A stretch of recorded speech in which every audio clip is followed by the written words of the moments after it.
Police were called because of leaves. That's gonna cost you, by user Joefan.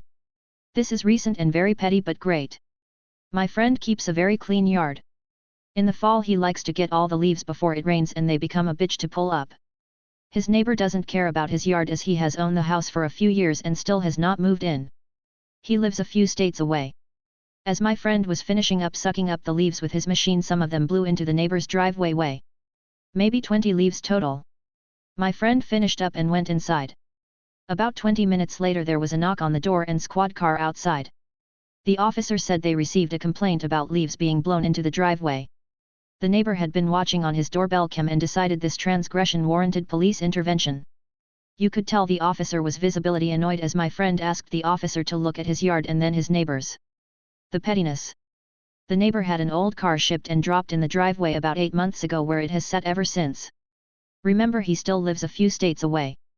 While my friend told the officer he would clean the leaves promptly, he asked the officer if he could do him a favor. Check the car for proper tags. The officer saw the car in question and gave a slight smile. While my friend cleaned the leaves out of the driveway, then officers were walking around the car looking at the VIN and running information. You could hear the neighbor on his doorbell asking what the problem was. There is a law, any car that is in the driveway must have tags and insurance on them. The police gave him a call and told him his car was in violation and he either needed to put the car in the garage, which would need to be lifted and dropped in the garage, or get the registration, insurance, and an e-check on the car that can't be driven taken care of within 2 weeks, or they will be back to tow the car and ticket him. Dude cost himself a 10-hour car ride to get his car lifted and stuffed in the garage all over. A few dead leaves.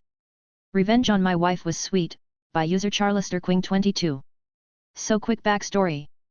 My STBXW was having an affair with a coworker. I found out right before COVID, we were quarantined together, so did some work to reconcile, and then things started going back to normal. We were on vacation in Hawaii, and I had to use her phone to add her vaccine passport to return. I saw she was still in contact with AP and texted him the entire trip. At this point I knew I was done.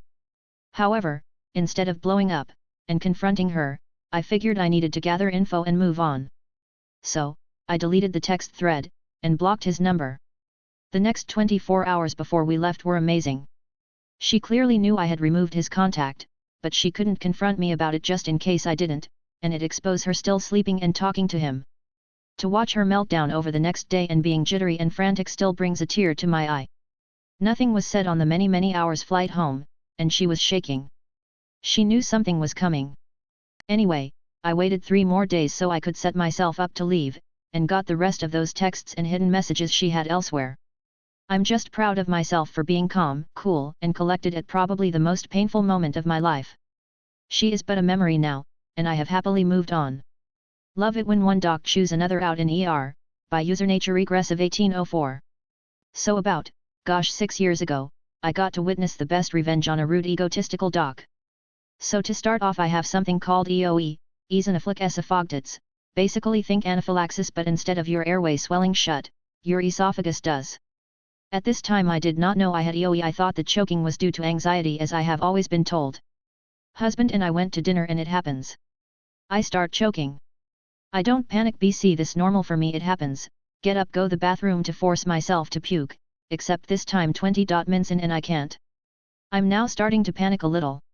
Husband decides to take me to the ER. BC, I could always throw up or manage to swallow with lots of water before, but it's never taken this long. We get there, I walk in calm, and tell the receptionist I'm choking. She panics and calls the doc immediately. He takes one look at me standing there calmly and breathing through my nose and says, "You are not choking, wait for triage." Sigh. An hour later I get called into triage, tell them I'm choking, get told you can breathe, you are not choking, it probably just a sore throat since it's flu season. They will call me back. Another hour, at this point 3 hours since it started, and they get on back. This doc insists I'm not choking, people choking can't breathe or talk, and obviously I can, and he can't see anything.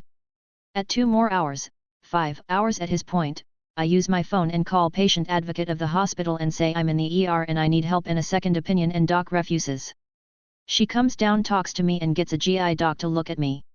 Needless to say, within 30 minutes he has me prepped for a scope, and boy did the sparks fly. I had a severe impaction that BC of how long it was. Had I waited even another hour or so I was looking at my esophagus rupturing. He put the impaction in a baggie and threw it at the ER doc. And tore into him in the middle of the ER about listening to patients, and even if he doesn't think someone is choking and they say they are, he better have a consult for GI immediately and maybe pick up a book or two. Anyway, the GI doc is who told me about EOE and explained what it was and what was happening. Never saw that ER doc again at the hops at all. Donna, by user Yepiamamam. In 1975, long before I met her, my old friend Donna had a baby girl. Donna was still in high school when her daughter was born, but she was determined to be a good mother. She loved that little girl with her whole being. When Anna was old enough to go to school, Donna worked late nights as a radio announcer/DJ so she could sleep during the day while Anna was in school. That way she could get her ready for school, sleep, pick her up after school and be able to take her to events or to the park or just hang out with her. She kept a phone in her bedroom and everyone knew not to call during the day. But she left it on so that if the school called or there was some kind of emergency with family, she'd be able to find out and handle things. This worked very well until the day one of the local dental offices ended up with misprinted business cards. Instead of the phone number of the dentist, 2 digits were transposed and Donna's number appeared on the cards instead. At first the few calls she got were easily handled, she just said the caller had the wrong number and gave them the correct one. But the cards kept being handed out and handed out and handed out from the dentist's office. There was also a mass mailing. Guess all those things happened before they'd noticed the error. Apparently the mass mailing was a good investment for the dentist. Donna's phone was ringing between 15 and 30 times a day while she was trying to sleep after working all night long. So she called the dental office. The lady she talked to was less than helpful. Told Donna that it wasn't her fault, that there was no way to go through thousands of business cards and fix the tiny error and that she was sure that after a while people would stop calling. And she hung up on her. So Donna waited a couple weeks, during which the call volume actually increased. She called the office back one afternoon, and got the same person on the phone. This time, the woman was pissed as hell that Donna had called her. She acted like the entire situation was Donna's fault and told her, "It's not my fucking problem, stop calling, we have things to do here and don't have time for phone calls from people who are just calling to whine." And the receptionist hung up again. Donna's actual words when she was telling me this story were, "She slammed the phone down so hard I'm sure she broke the handset." So Donna decided to fix the issue herself. When her phone began ringing at 7 a.m., she started making appointments for the people who called in. She did not answer the phone pretending to be the dental offices, either. She answered, "Hello," when it rang. No one seemed to notice. She gave them all the first appointment of the day, whichever day it was. So there were between 4 and 10 people showing up at 7:30 in the morning, saying they had an appointment. She said she would have loved to be there in the office while all that was happening. Her solution worked. She said she worked very hard to keep a professional voice when she was assigned to record the emergency ad the dentist bought from the radio station. The business cards we've handed out over the last couple months contained an error. Our actual phone number is 123-4567. Please make a note of it. Thank you for your continued patronage. Donna passed away several years ago. I miss my friend. I know she'd appreciate being remembered for this episode in history. Insult my mother? Say goodbye to your parking spot, by user Postcard Science. My neighbor is a grumpy old man.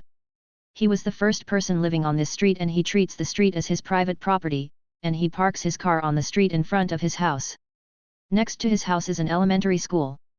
Every morning parents are dropping off kids and they briefly stop their cars somewhere on our street to do so. Since this street is apparently ruled by my neighbor, he has put up no parking signs everywhere and screams at anyone who dares to defy his rules.